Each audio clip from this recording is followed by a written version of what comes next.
which verse of the Bible that says the Muhammad is in the Bible, and where is the references? I challenge you now. From the church fathers, from the modern... Brother asked the question. Yes, That thank can you, I Dr. give Naik. which Bible am I referring to? Yes. Then you ask which church. Church is not important. We have to follow the Bible. Okay. Bible is important. Nah, pernyataan yang pertama dia mengatakan bahwa gereja itu tidak penting, yang terpenting adalah Alkitab. This Bible in Hebrew language, the There New is no Testament Bible in the New Testament is in the No, Greek. no, it is not in Hebrew. Your knowledge is weak. There is The New no, Testament in the Greek, Dr. Naik. Ya, kita lihat secara psikologi ya, Zakir Naik ini menyerang personal Jonathan yang bertanya. Itu menunjukkan bahwa dia sedang tidak tahu apa-apa. It is a translation from Greek and Aramaic. Show me. Show What me show the me? manuscripts. There is no manuscript. Pemuda ini pinter sekali. Dia bertanya, manuskrip apa yang menyebutkan Muhammad itu? But in the original manuscript, Dia tadi mengatakan di awal tidak ada manuskrip. Sekarang dia ngomong ada manuskrip asli. Dalam manuskrip asli disebut Parakletos. Parakletos they have translated as comforter. What is the name of the manuscript? Nah, pemuda ini dia berkata bahwa dalam manuskrip aslinya itu disebut dengan Parakletos yang diterjemahkan menjadi penghibur. Nah, pemuda ini bertanya, apa nama manuskripnya? Padahal tadi dia di awal bilang nggak ada manuskrip. Nah, ini dia plan sekali ya. Tidak jelas. Nah, sekarang pemuda ini bertanya, apa nama manuskripnya? Apa jawabannya? I'm telling you King James Version. Dia mengatakan bahwa manuskripnya adalah King James Version. King James itu bukan manuskrip. Itu terjemahan Inggris. Yang namanya manuskrip itu dalam bahasa Yunani. Kodeks kumpulan-kumpulan manuskrip. Sinaiticus, Vaticanus, dan lain-lain sebagainya. You can't understand English, it's not my problem. I'm going back to the original. Original word is parakletos. Parakletos, if you translate, means the praiseworthy. If you translate praiseworthy into Arabic, it means Muhammad. So Muhammad by name is mentioned in the New Testament as parakletos. Oke.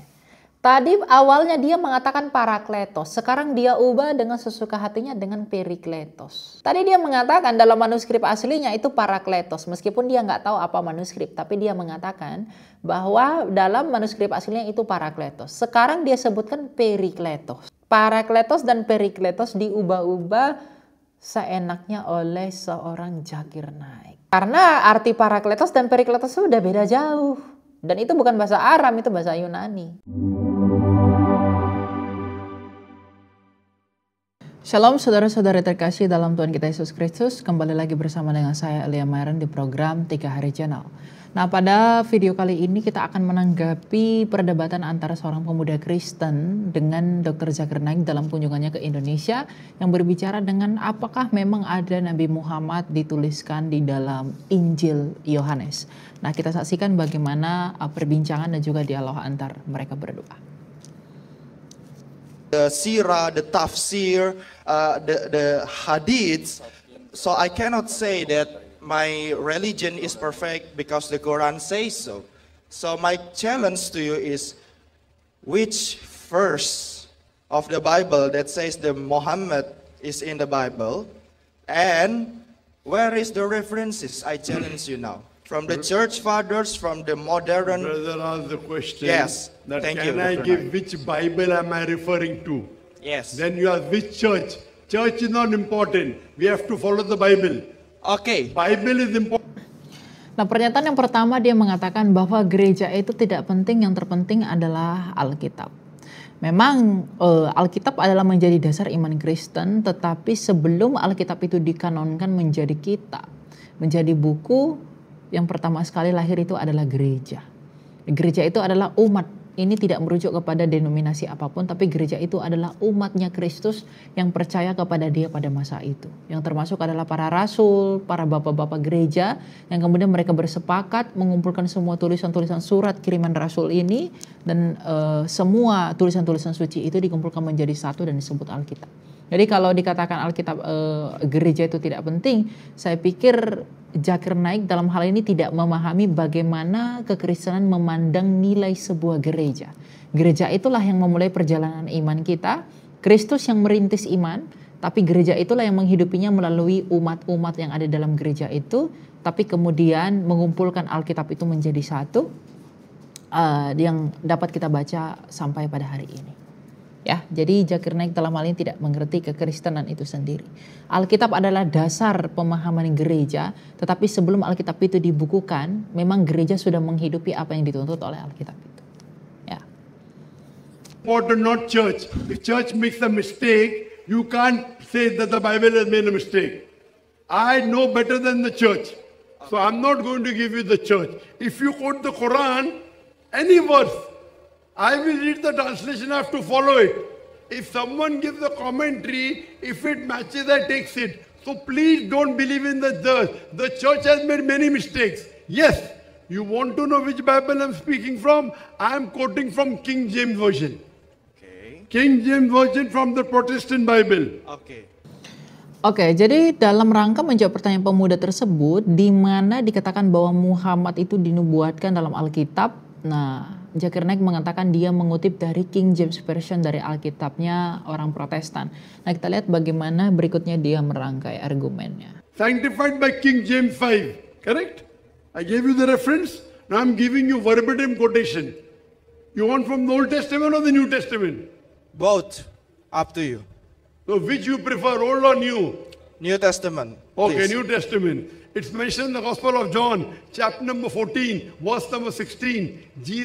Oke, ayat yang ditampilkan oleh Zakir naik untuk membuktikan bahwa Muhammad itu ada di dalam Alkitab Perjanjian Baru, dia mengutip Injil Yohanes pasal ke-14 ayat yang ke-16. Kita baca Yohanes 14 ayat yang ke-16. Dikatakan, aku akan minta kepada Bapa dan ia akan memberikan kepadamu seorang penolong yang lain supaya ia menyertai kamu selama-lamanya. Ini dimaksudkan oleh Zakir naik sebagai Muhammad. Nah, kita lihat bagaimana argumennya terhadap ayat tersebut. Jesus Christ, peace be upon him, himself says, now there is something like a red letter. Red letter Bible means everything what is there in the Bible are not spoken by the Almighty God.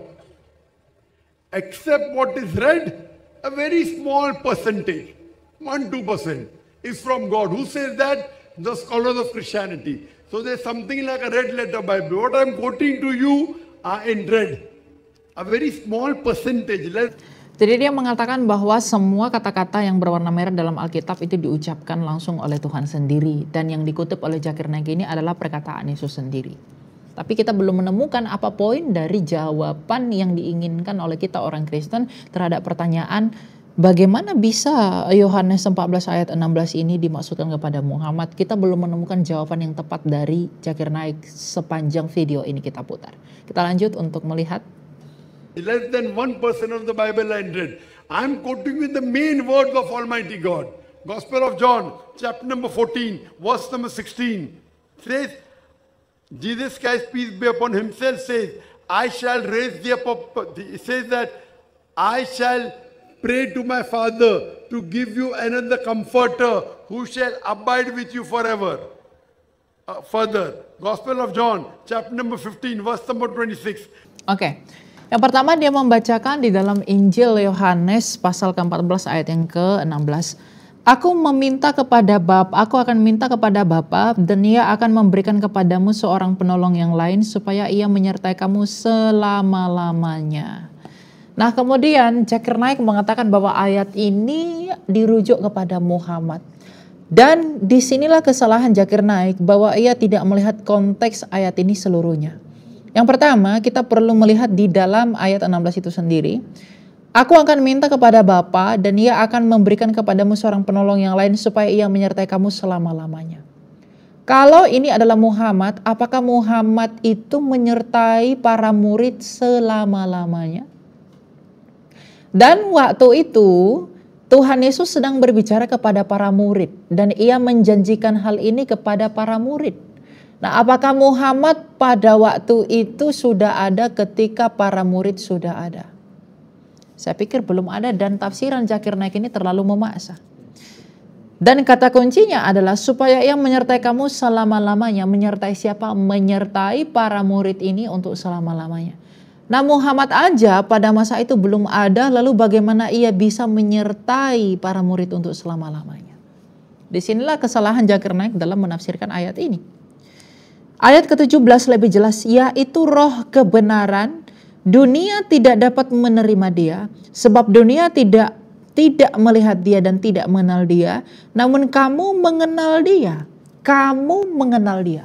Kamu di sini adalah para murid. Kamu mengenal dia, sebab ia menyertai kamu dan akan tinggal di dalam kamu. Kalau murid mengenal dia dan Muhammad belum ada, bagaimana mungkin para murid mengenal Muhammad? Sedangkan di masa ini Muhammad belum ada. Karena Muhammad baru datang 700 tahun setelah eranya para murid ini. Tapi Tuhan Yesus mengatakan, namun kamu mengenal dia. Para murid akan, dan para murid ini mengenal penolong ini. Kalau penolong ini adalah Muhammad, bagaimana mungkin itu bisa Muhammad sedangkan Muhammad belum ada? Sedangkan para murid dikatakan mengenal dia. Sebab ia menyertai kamu, sebab dia, roh penghibur itu, sebab ia menyertai kamu dan tinggal di dalam kamu. Ia menyertai kamu. Sejak kapan Muhammad menyertai para murid? Dan sejak kapan Muhammad tinggal di dalam para murid? Disinilah yang menunjukkan bahwa zakir naik itu terlalu memaksakan perspektifnya dan ia tidak mengerti dan ia tidak belajar Alkitab. Dia ngomong panjang lebar di sini merasa paling tahu dan banyak orang yang mendengarkan. Saya pikir orang yang mendengarkan dia pun sama kualitasnya dengan dia, atau mungkin orang yang mendengarkan dia tidak cek lebih dalam seluruh konteks ayat ini. Ya, budaya mereka memang comot-comot ayat tanpa mengerti konteks dari ayat itu. Tapi kalau kita melihat 2 ayat setelah dari ayat yang zakir naik maksudkan pun, itu siapapun akan percaya bahwa itu bukan Muhammad. Ya. Aku akan minta kepada Bapa, ia akan memberikan kepadamu seorang penolong yang lain, supaya ia menyertai kamu selama-lamanya. Ia menyertai para murid selama-lamanya. Sejak kapan Muhammad menyertai murid selama-lamanya sedangkan Muhammad saja belum ada di masa itu? Karena fakta sejarah menunjukkan ajaran Islam baru ada 700 tahun setelah kekristenan yang diteruskan dari para murid melalui Kristus. Ayat 17, yaitu roh kebenaran. Di sini disebut roh kebenaran, bukan Muhammad. Dunia tidak dapat menerima dia, sebab dunia tidak melihat dia dan tidak mengenal dia. Tidak mengenal roh penghibur ini. Namun kamu mengenal dia, para murid mengenal dia. Bagaimana para murid mengenal Muhammad, sedangkan Muhammad belum ada? Dan boleh enggak zakir naik dan tim dan para pembelanya menunjukkan apakah Muhammad sudah ada sebelum para murid ada sehingga murid bisa mengenal dia, atau minimal apakah Muhammad ada di zaman Yesus? Ya, kamu mengenal dia, kata Tuhan Yesus, kamu mengenal roh kebenaran ini. Dan para murid tidak pernah mengenal Muhammad, makanya para murid tidak pernah menuliskan tentang Muhammad dalam sejarah Injil. Sebab ia menyertai kamu dan akan tinggal di dalam kamu. Kapan Muhammad menyertai para murid? Dan akan tinggal di dalam kamu. Kapan Muhammad tinggal di dalam murid? Dan kan roh kebenaran ini spirit. Bagaimana mungkin spirit ini adalah hal yang mungkin spirit tinggal di dalam semua rasul untuk menginspirasi mereka dalam penginjilan. Nah, apakah Muhammad bisa menaungi para murid sedangkan Muhammad belum ada? Nah, inilah upaya yang memperkosa kitab suci itu. Mereka berupaya menunjukkan Muhammad dari Alkitab, padahal mereka sedang menunjukkan kebalikannya, bahwa memang Muhammad tidak pernah ada dalam Alkitab. Dan miris sekali banyak yang menganggap ini argumen yang salah ini sebagai kebenaran karena mereka nggak belajar. Kita lanjut ya. When the Comforter shall come, he who is sent by my Father, he shall glorify me. Gospel of John, chapter number 16, verse number 17. It is ya, selanjutnya dia buka dalam Yohanes 16 ayat yang ke-17. Tadi disebutkan Yohanes 15 ayat 26. Ketika penolong yang akan kuutus kepadamu dari Bapa datang, yaitu roh kebenaran yang keluar dari Bapa, ia akan bersaksi tentang aku. Ketika penolong yang akan kuutus, jadi penolong di sini dimaksudkan oleh zakir naik adalah sebagai Muhammad. Ini kita tunjukkan lagi kesalahannya zakir naik ya. Ketika penolong yang akan kuutus, jadi kalau penolong di sini dimasukkan Muhammad, berarti dalam paralelismenya, ketika Muhammad yang kuutus ini Tuhan Yesus ya, kuutus kepadamu dari Bapa datang, yaitu roh kebenaran yang keluar dari Bapa yang akan bersaksi tentang aku. Yang pertama Tuhan Yesus mengatakan roh kebenaran ini keluar dari Bapa dan ia diutus oleh Yesus dan ia akan bersaksi tentang Yesus. Pertanyaannya, apakah Muhammad keluar dari Bapa? Saya pikir teologi Islam tidak mengenal Bapa. Mereka hanya mengenal Allah Subhanahu wa ta'ala, dan Allah Subhanahu wa ta'ala itu bukan Bapa. Apakah orang Islam pernah memanggil Allah sebagai Bapa? Jadi kalau Zakir Naik mengatakan penolongku utus itu keluar dari Bapa, apakah Muhammad keluar dari Bapa sedangkan Muhammad tidak mengenal Bapa? Ini kesalahan Zakir Naik, dan bukan hanya kesalahan. Ya, saya pikir ini hanya upaya dia mencocok-cologikan untuk membodoh-bodohi orang yang percaya kepada dia. Ia akan bersaksi tentang aku. Kalau ia ini adalah Muhammad dan aku adalah Yesus, sejak kapan Muhammad bersaksi tentang Yesus? Dan mungkin gak Muhammad bisa bersaksi tentang Yesus, padahal Muhammad belum ada di zaman Yesus. Bisa nggak kamu bersaksi tentang sesuatu sedangkan kamu tidak pernah hidup atau ada di peristiwa itu? Muhammad eksis 7 abad setelah Kristus, 700 tahun setelah Kristus, mungkin nggak dia bisa bersaksi tentang Yesus? Sedangkan Tuhan Yesus mengatakan roh penghibur ini akan bersaksi tentang aku. Muhammad belum ada. Bagaimana mungkin Muhammad bisa bersaksi tentang Yesus? Nah, kalau ini dipaksakan Muhammad, Zakir Naik hanya mengarang. Ya. Lalu dikatakan, kuutus padamu dari Bapa datang, kuutus. Jadi roh kebenaran ini diutus oleh Yesus dan keluar dari Bapa. Apakah Muhammad pernah mengaku dia diutus oleh Yesus? Saya pikir di dalam teologi Islam pun Muhammad tidak diutus oleh Yesus. Atau oleh Isa lah katakan. Kalau mau menyamakan Isa dengan Yesus. Nah, ini blunder-blundernya Zakir Naik di sini. Lalu ayat 27 dikatakan, kamu juga harus bersaksi karena kamu sejak semula bersama-sama dengan aku. Ingat, ini kuncinya. Kamu juga harus bersaksi karena kamu sejak semula bersama-sama dengan aku. Yang dapat bersaksi tentang Yesus adalah yang semula bersama-sama dengan Yesus. Makanya Rasul Yohanes dalam 1 Yohanes 1 dikatakan, apa yang kami lihat sejak semula, kami raba sejak semula, itulah yang kami beritakan kepadamu. Karena mereka melihat Yesus dan bersama-sama dengan Yesus, maka mereka berhak bersaksi tentang Yesus. Nah, kalau ayat ini Muhammad tidak pernah bersama-sama dengan Yesus. Bagaimana mungkin dia bersaksi tentang Yesus? Padahal roh kebenaran di sini dikatakan bersaksi tentang Yesus. Nah, kalau roh kebenaran ini adalah Muhammad, dan dikatakan roh kebenaran bersaksi tentang Yesus, pertanyaannya, kapan Muhammad bersaksi tentang Yesus? Yaitu kegagalan Zakir Naik memahami ayat ini. Sekali lagi dia hanya berupaya untuk menghibur kalian yang tidak mengerti Alkitab. Dia hanya mencomot-comot seperti pencuri untuk memutarbalikkan makna dari ayat itu. Kita lanjut. It is expedient for you that I go away. For if I go not away, the Comforter shall not come. For if I depart, shall I send him. Now, the Bible is not an English language. Brother, do you know the Bible is not an English language? The Bible is not even in Hebrew language. The Bible is Which Bible in Hebrew language? The There New is no Testament Bible in the New Testament is in the Greek No, Bible. it is not in Hebrew. Your knowledge is weak. There is The New Testament in the Greek, Dr. Naik. Ya, kita lihat secara psikologi ya, Zakir Naik ini menyerang personal Jonathan yang bertanya. Itu menunjukkan bahwa dia sedang tidak tahu apa-apa. Jadi dia berusaha memojokkan lawannya dengan menghinanya secara verbal dengan mengatakan dia tidak tahu apa-apa. Karena memang argumen Zakir Naik, saya pikir dia pun tidak pede dengan argumennya itu. Cuma karena orang-orang yang mendengarkan itu kualitasnya lebih lebih rendah daripada dia, sehingga dia dengan pede berkata seperti ini. That's why New Testament is in Greek and Aramaic. The present Hebrew Bible. Oke, dia mengatakan bahwa Alkitab Ibrani adalah terjemahan dari bahasa Yunani dan Arab. Alkitab Ibrani adalah terjemahan dari bahasa Yunani dan Arab. saya belum bisa menanggapi ini. Kenapa? Karena saya tidak tahu yang dimaksudkan dalam hal ini perjanjian lama atau perjanjian baru.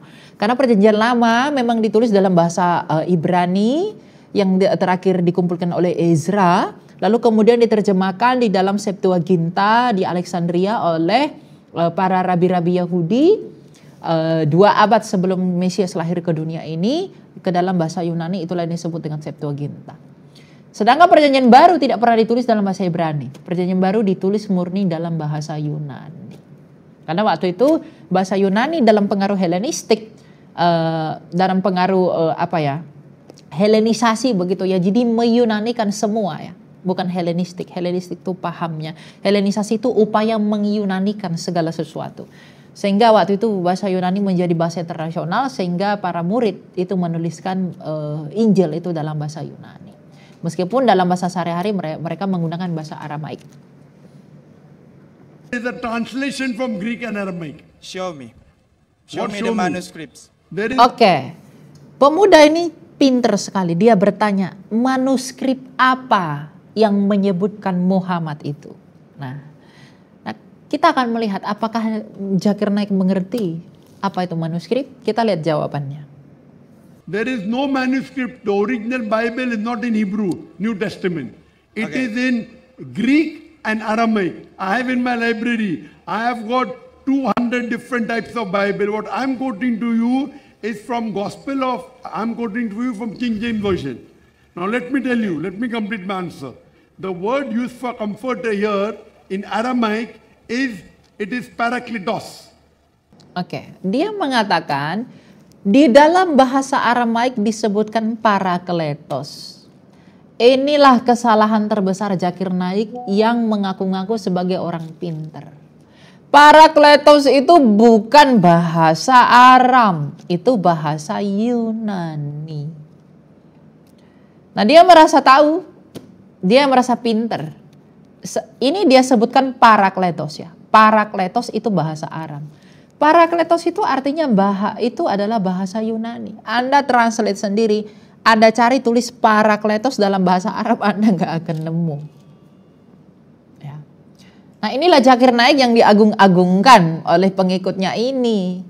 Bahkan Donditan pun mengagungkan dia ya. Saya pikir pun Donditan akan malu dengan hal ini karena parakletos itu bukan bahasa Arab.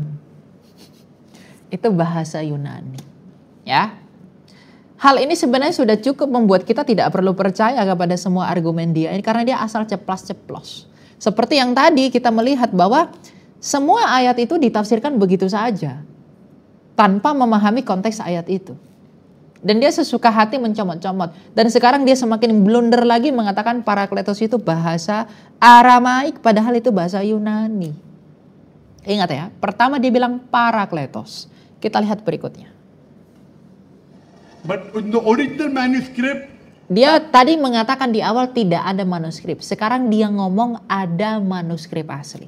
Dalam manuskrip asli disebut parakletos. parakletos they have translated as comforter. What is the name of the manuscript? Nah, pemuda ini dia berkata bahwa dalam manuskrip aslinya itu disebut dengan parakletos yang diterjemahkan menjadi penghibur. Nah, pemuda ini bertanya, apa nama manuskripnya? Padahal tadi dia di awal bilang nggak ada manuskrip. Nah, ini dia plan sekali ya. Tidak jelas. Nah, sekarang pemuda ini bertanya, apa nama manuskripnya? Apa jawabannya? I'm telling you King James Version. Dia mengatakan bahwa manuskripnya adalah King James Version. Di awal dia mengatakan dia mengutip dari Alkitab Protestan King James Version, dan ketika pemuda ini menanyakan apa nama manuskripnya, dia mengatakan King James. King James itu bukan manuskrip, itu terjemahan Inggris. Yang namanya manuskrip itu dalam bahasa Yunani, kodeks kumpulan-kumpulan manuskrip. Sinaiticus, Vaticanus, dan lain-lain sebagainya.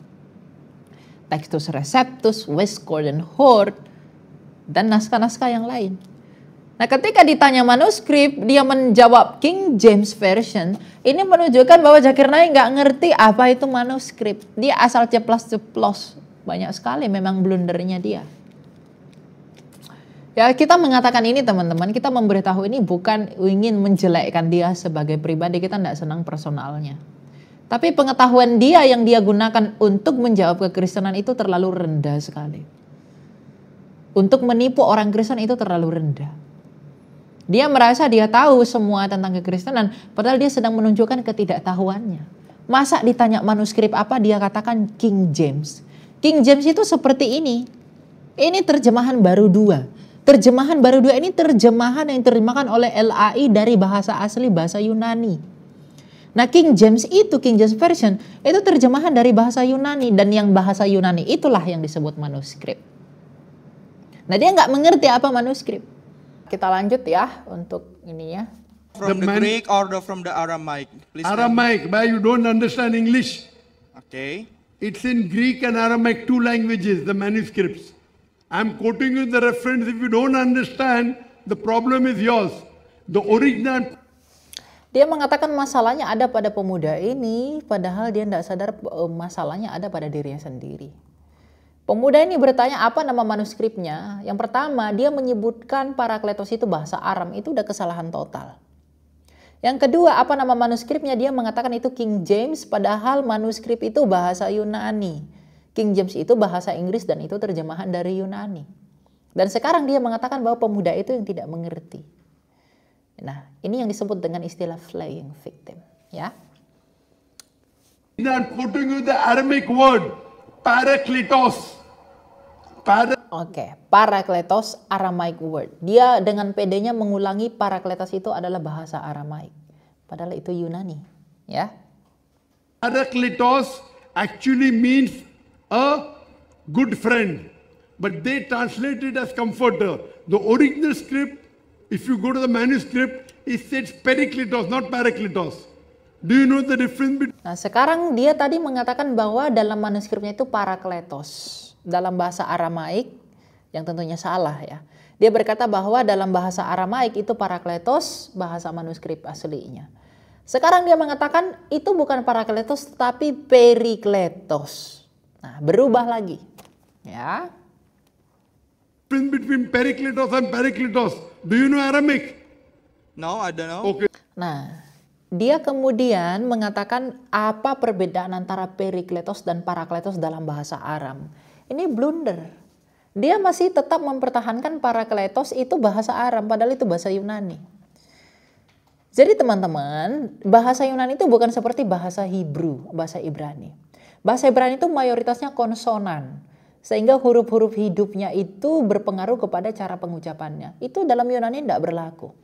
Jadi parakletos diubah menjadi perikletos oleh Zakir naik. Itu menyalahi aturan bahasa Yunani. Meskipun dia menyebutnya bahasa Aram, karena dia tidak tahu, padahal itu bahasa Yunani. Diubahnya parakletos menjadi perikletos, itu mengubah bahasa Yunani. Mengubah arti dari bahasa Yunani itu, bukan seperti Ibrani dia. Nah, kita lanjut. Okay, so I'm telling you, listen to me. Yeah, show me. What is the name of the manuscript? What is the Aramaic? What is the Aramaic? Pemuda ini mempertanyakan kembali apa nama manuskripnya dalam bahasa Aramaik yang dia maksud. King James. No, it's in English. Nah, dia mengatakan kembali King James. Ini adalah konfirmasi bahwa dia memang, Dr. Zakir Naik memang tidak mengerti apa arti manuskrip. Karena dia mengulangi kembali, ketika ditanyai apa manuskripnya, dia mengulang bahwa manuskripnya itu ya King James.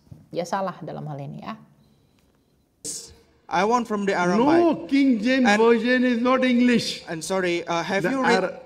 Nah, dia mengatakan lagi bahwa King James itu bukan English. Ya, kita tidak tahu apa maunya dia, kita tetap ikuti ya.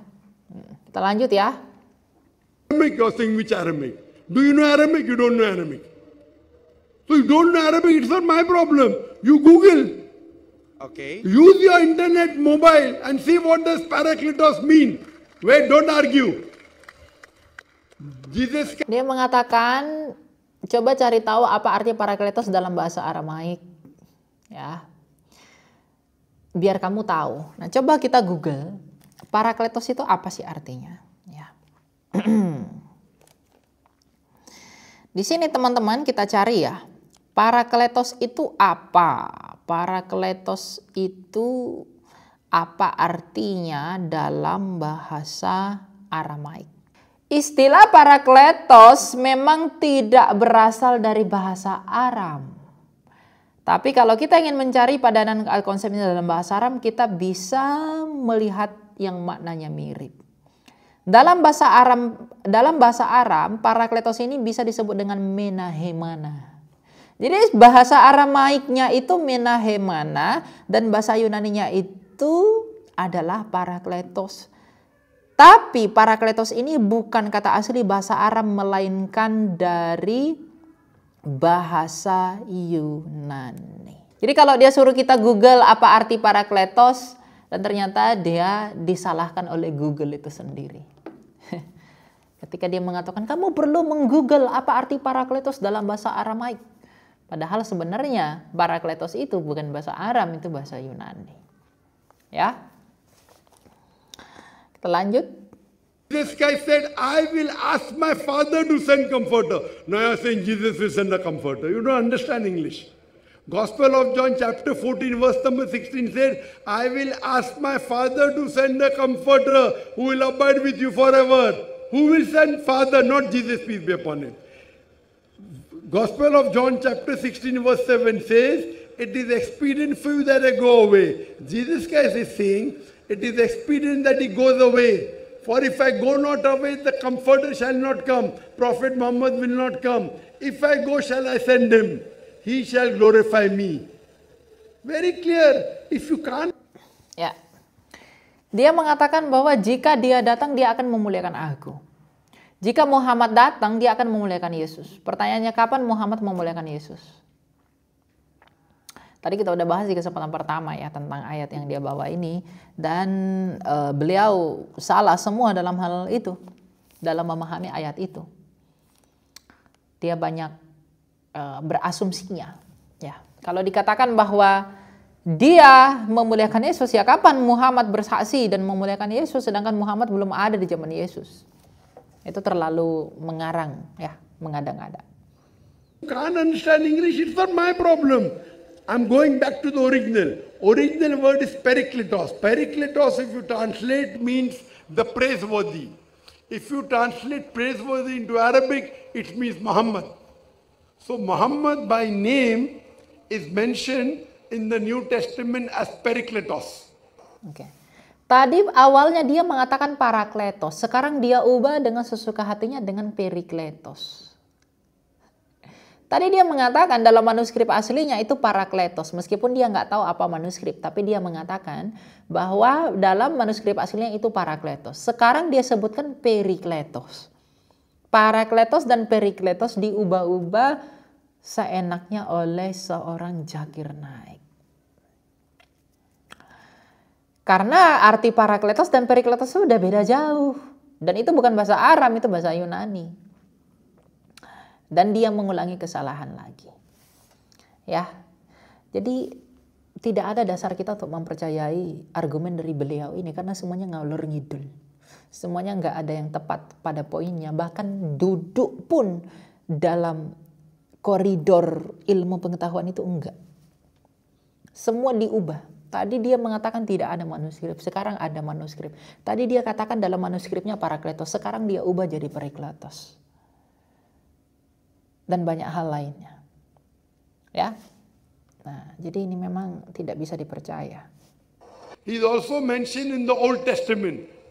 Song of Solomon, chapter 5, verse number 16. Dia sekarang mengambil perjanjian lama, Kidung Agung 5 ayat 16, katanya itu merujuk kepada Muhammad. Kita baca Kidung Agung 5 ayat ke-16. Karena Kidung Agung ini kidungnya Salomo ya. Meskipun Salomo ke Muhammad itu jauh sekali, hampir 2000 tahun ya. Kita baca Kidung Agung 5 ayat 16. Dikatakan di sini, saya pakai terjemahan baru 2. Perkataan mulutnya manis semata-mata, segala sesuatu padanya menarik, begitulah kekasihku, begitulah temanku, hai putri-putri Yerusalem. Dia dikatakan perkataan mulutnya manis semata-mata, berarti ini merujuk kepada Muhammad. Kita lihat ya. The Muhammadim, Zaidudi Zairaya wa Jerusalem. The word is Muhammadim. In Semitic. Nah, dia menggunakan kata Mahmadim dalam ayat ini. Mahmadim ini merujuk kepada Muhammad dalam Kidung Agung 5 ayat 16 ini. Dia mengatakan bahwa perkataan mulutnya manis semata-mata, segala sesuatu padanya menarik, begitulah kekasihku, begitulah temanku, hai putri-putri Yerusalem. Kata Mahmadim dalam bahasa aslinya ini katanya merujuk kepada Muhammad. Padahal dengan jelas ayat ini ditujukan kepada siapa? Kepada putri-putri Yerusalem. Perkataan mulutnya manis semata-mata, segala sesuatu padanya menarik. Pada siapa? Begitulah kekasihku, begitulah temanku, hai putri-putri Yerusalem. Ini merujuk kepada putri-putri Yerusalem. Ini adalah kidungan Salomo kepada putri Yerusalem. Karena konteks ayat ini kita lihat perikop di atas ayat 9. Itu pujian pengantin perempuan untuk pengantin laki-laki. Nah, apakah Muhammad adalah putri-putri Yerusalem menurut Zakir Naik? Kalau ayat ini dipaksakan kepada Muhammad, berarti Dr. Zakir Naik sedang menyamakan bahwa Muhammad adalah putri-putri Yerusalem, bukan? Jadi beginilah budaya yang salah itu. Mencomot-comot ayat tanpa mengerti konteksnya. Baca Kidung Agung 5 ayat 16. Perkataan mulutnya manis semata-mata. Nah, mereka katakan ini Muhammad. Ya. Lalu segala sesuatu menarik padanya. Ini katanya Muhammad. Begitulah kekasihku, begitulah temanku. Ini katanya Muhammad.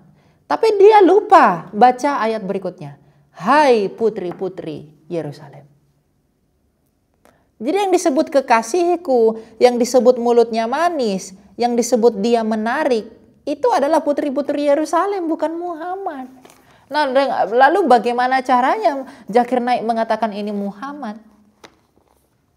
Kita nggak mengerti bagaimana cara berpikir dari beliau ini, ya. Semitic languages, they add im for respect. So to the word of Muhammad, they added im. Ini hanya alibinya dia. And they translate as, his mouth is most sweet, he's altogether lovely, he is my beloved, O daughters of Jerusalem. These are references. Gospel. Furthermore, Nah, dia mengatakan bahwa ayat ini adalah nubuatan tentang Nabi Muhammad yang ditujukan kepada putri-putri Yerusalem. Padahal ayat ini adalah isinya pujian pengantin perempuan untuk pengantin laki-laki. Ya, bisa dibaca mulai dari perikop ayat yang pertama. Kidung Agung dari Salomo. Jadi Salomo lah yang mengatakan ini kepada putri-putri Yerusalem. Bukan Tuhan yang berkata kepada putri-putri Yerusalem. Nah, ini blundernya dia lagi. in the Gospel of John, chapter number 16, verse number 12 to 14. Nah, selanjutnya semua argumentasinya hanya mengulang-ulang dari yang tadi. Dan tentunya apa yang disampaikan itu semuanya hanyalah penafsiran dia yang diasaskan pada pemahaman dirinya sendiri. Padahal kalau kita teliti seperti yang telah kita bahas sebelumnya, dia hanya sedang menunjukkan ketidaktahuannya. Dia merasa tahu dengan semua argumennya itu. Padahal semua argumen itu menunjukkan bahwa dia memang benar tidak tahu apa-apa. Ya, kita cukup berdoa kepada beliau agar Tuhan memberikan kasih karunia-Nya, Tuhan memberikan pengampunan, dan Tuhan meneguhkan hatinya dan menuntun ia kepada kebenaran yang daripada Tuhan, agar ia tidak di dalam kekerasan hatinya untuk menafsirkan Alkitab sesuai dengan kehendaknya sendiri. Banyak hal yang keliru, banyak hal yang salah, tidak ada hal yang benar yang keluar dari apa yang disampaikan. Satu pun tak ada yang benar. Ya, saya tadi sempat mengatakan, oh dia cukup tahu tentang parakletos. Tapi ketika dia mengatakan bahwa parakletos itu bahasa Aram, dan dia mengulang-ulang itu beberapa kali bahwa parakletos adalah bahasa Aram, ini adalah konfirmasi kepada kita bahwa memang argumennya tidak baik untuk didengar karena tidak sesuai dengan ilmu pengetahuan. Siapapun akan ketawa mendengarkan kalau parakletos adalah bahasa Aramaik. Dan siapapun akan ketawa kalau parakletos diubah seenak hati dengan perikletos. Dan siapapun saya pikir akan menggelengkan kepala kalau King James itu disebut dengan manuskrip. Dan kalau dikatakan Muhammad adalah roh penghibur, yang pertama Muhammad tidak pernah bersaksi tentang Yesus. Karena Muhammad tidak pernah hidup di zaman Yesus.